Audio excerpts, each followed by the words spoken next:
Hey, merci.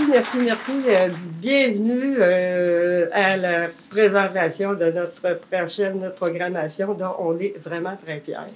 Maintenant, comme on vous l'a un petit peu annoncé dans notre lettre d'invitation, on a le privilège aujourd'hui de recevoir un grand mélomane, une personne qui a toujours su partager l'amour de la musique. Qui de mieux que ce grand communicateur pour démarrer en beauté la saison 2023-2024, nul autre que M. Georges Nicholson. Cette année, la saison 23-24, 13 événements qui se répandent de septembre à mai. Et puis, je vais commencer avec le classique et je finirai avec la section jazz. Le dimanche 24 octobre, là c'est Ombre et Lumière. C'est un duo, une chanteuse et une pianiste, le duo Lynch-Gubnitskaya. Et c'est composé de Kimberly Lynch, qui est soprano, et au piano, il y a Paulina Gubnitskaya, qui, comme son nom le dit, vient de Pologne, et puis c'est des récitals de mélodies et d'œuvres pour piano. Ils vont alterner. Alors, ils ont choisi des poésies de Paul Éluard, de Francis Jammes et de la grande poétesse québécoise Anne Hébert. Et les musiques sont signées Francis Poulenc, Lily Boulanger et le Montréalais Bruce Major qui vit toujours, qui aurait 84 ans dans quelques jours. Ils vont alterner avec la sonatine de Ravel et la nocturne de Chopin. Alors donc c'est un récital chant et voix, ne pas manquer, le 24 octobre. Et puis on continue avec le 12 novembre, là ça, l'ensemble Renouveau.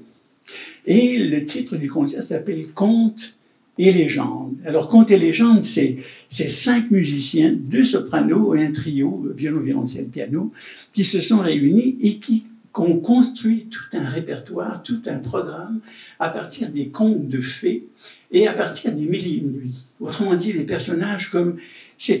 Je vais m'arranger pour parler plus loin, ça doit être épuisant d'entendre le pouf-pouf. Alors, il y a Scheherazade, il y a Aladdin, ou les contes de fées comme Cendrillon, La Belle au bois dormant, Hansel et Gretel, et on a même Père Gynt. Alors, c'est donc une forme de voyage au pays de l'enfance que nous propose l'ensemble Renouveau, donc avec les 2 sopranos que je n'ai pas nommés, Carole Anne Roussel et Evelyne Larochelle.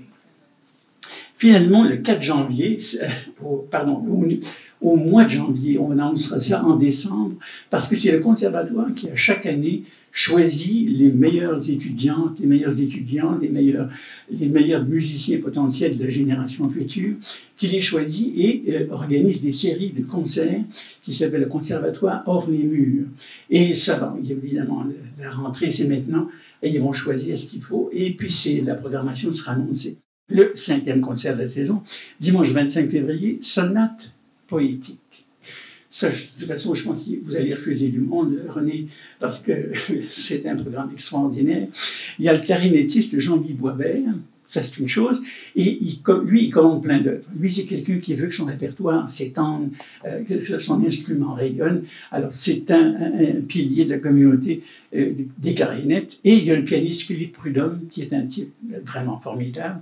Et depuis quelques années, ils organisent des tournées avec la poésie. Donc, sonate poétique, où cette fois-ci, on aura le grand Pierre Lebeau. Connaissez-vous Pierre Lebeau? Si vous connaissez tous Pierre Lebeau, et si vous ne savez pas que vous le connaissez, quand vous allez le voir, vous allez dire « Ah, c'est lui ». C'est une force de la nature. C'est simple, j'ai l'impression que les murs vont être trop étroits, le plafond sera sans doute trop bas pour lui. C'est un type exceptionnel. Et puis, il y a un jeune comédien, lui, qui s'appelle Simon Daniel Boisvert, et ce qu'il présente, c'est un concert 100% québécois. C'est-à-dire autant les textes, les poèmes, que les musiques. Il y a un poème de Paul Éluard pour ne pas faire raciste. Alors là, on va retrouver des poèmes d'Émile Nerligan, de Saint-Denis Garneau, Anne Hébert, Fernand Ouellet, qui lui, il a maintenant 92 ans et il vit toujours. Et puis des musiques d'Alain Perron, entre autres, Nicolas Gilbert, Silvio Palmieri qui vient de nous quitter, Serge-Jacques Curie et Isabelle Panton. Tous ces des noms qui vous sont inconnus, ce sont des compositrices, des compositeurs québécois d'ici. Et puis finalement pour le classique, le dernier concert de la saison, l'avant-dernier, le 17 mars, on aura Élan romantique avec Jean-Michel Dubé. Jean-Michel Dubé est un jeune pianiste Et c'est difficile de vous parler de lui parce que c'est un ami. Je l'ai rencontré à Sorel, dans la maison de la musique de Rachel Doyon. J'étais président de jury à ce moment-là, Rachel m'avait demandé. Et puis, il était venu jouer. Je pense qu'il avait gagné. Il avait gagné, je pense, oui. Et puis, à la fin de sa prestation, et puis, il vient voir, il dit « Bonjour, M. Nicholson ». Il dit « Je viens d'enregistrer un disque entièrement consacré aux œuvres d'André Mathieu ». Alors, à part Alain Lefebvre, personne qui s'y intéressait à lui, encore 5, 6 ans, 7, 8 ans. Et donc, j'étais complètement abasourdi. Et je l'ai suivi depuis ce temps-là. Et il y a 15 jours, à Montréal, je suis allé à un récital où il jouait. Il jouait sur le piano d'André Mathieu. Alors, imaginez les œuvres qui avaient été composées par André Mathieu sur ce même piano. Lui, il les jouait 50 ans plus tard. C'est incroyable. Et puis, il y a quelque chose qui s'est passé dans sa vie. Son frère est mort l'an dernier. Et en même temps, toujours l'an dernier, il a eu une petite fille. Alors, la Charlotte ne lui fait pas faire ses nuits complètes, mais de toute façon, il doit penser à son frère. Et son jeu s'est transformé. Son jeu est devenu... il y a toujours eu des bons pianistes, plus bons. De toute façon, tout le monde est bon maintenant. Ils peuvent tous jouer vite, fort, ils peuvent ralentir, ils peuvent faire tout ce qu'ils veulent, mais faire de la musique, c'est autre chose.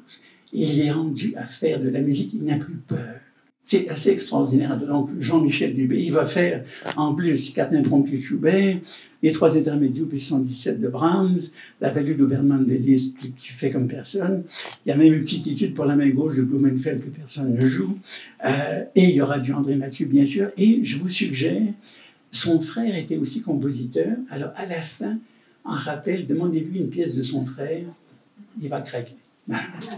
Et puis finalement, dernier concert de la saison, et on retourne à l'orgue, on retourne à ce magnifique instrument, ce caprice de vieillard de M. Baudet. Hein? Alors, c'est Philippe Bélanger. Si vous ne connaissez pas Philippe Bélanger, pour le résumer, disons qu'à 27 ans, il a été choisi comme titulaire de l'orgue Becquerat, 5 claviers, enfin un instrument monstrueux, l'instrument d'oratoire Saint-Joseph. C'est lui qui a été choisi et il y est resté de 2002 à 2013. Il est resté là, puis après ça, il a changé, il a bifurqué. Mais on continue à l'inviter. L'OSM l'a invité à plusieurs reprises pour improviser sur les films. Alors il y a un film qui se déroule, et lui fournit la musique comme à l'époque du cinéma muet. Et Christophus, qui était quand même là-dedans acéré, eh bien, les 2 fois où il a entendu les prestations de Philippe Bélanger, il a été renversé.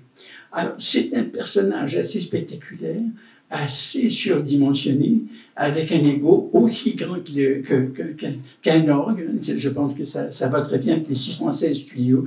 Alors, je pense que ça vaut la peine, ne serait-ce que de le voir se déchaîner sur un clavier. Ça vaut le déplacement.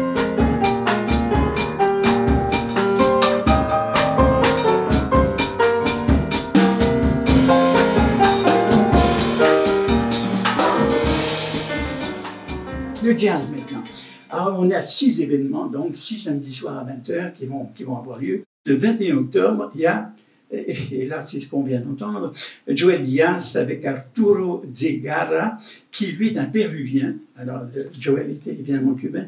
Il y a aussi Clarence Corbeil, qu'on a aussi entendu, le batteur.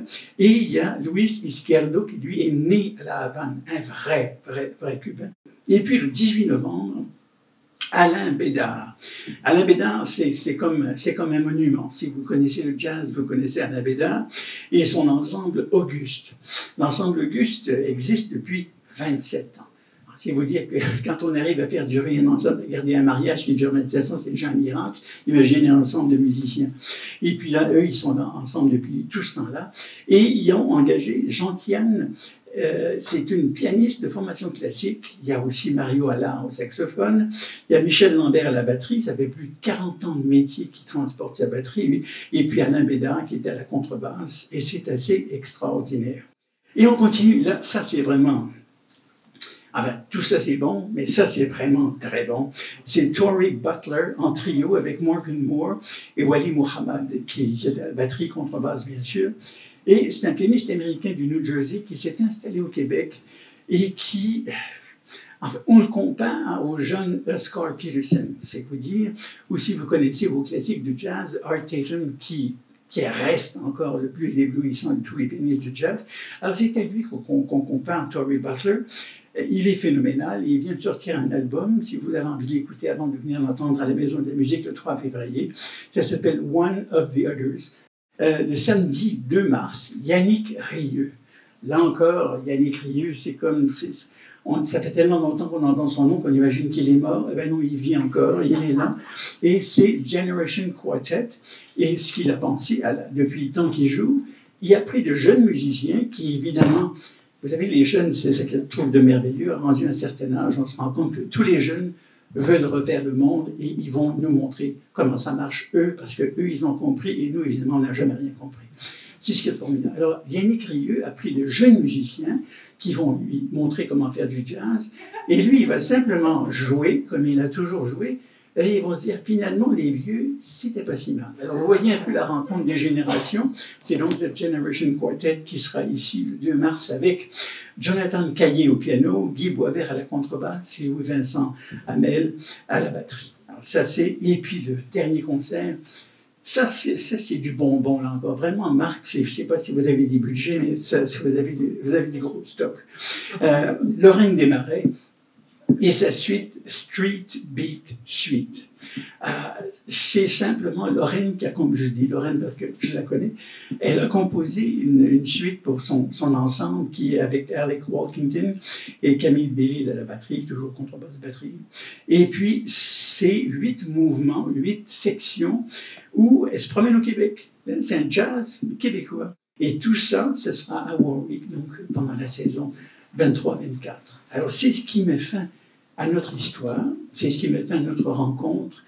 Est-ce que j'ai oublié quelque chose, René? Alors, j'ai rien oublié, semble-t-il, bravo. Et puis voilà, je vous remercie infiniment d'avoir été là. Rappelez-vous qu'il y a un verre de l'amitié qui vous permet de rester au frais, et dehors, c'est l'enfer. Alors, bonne saison.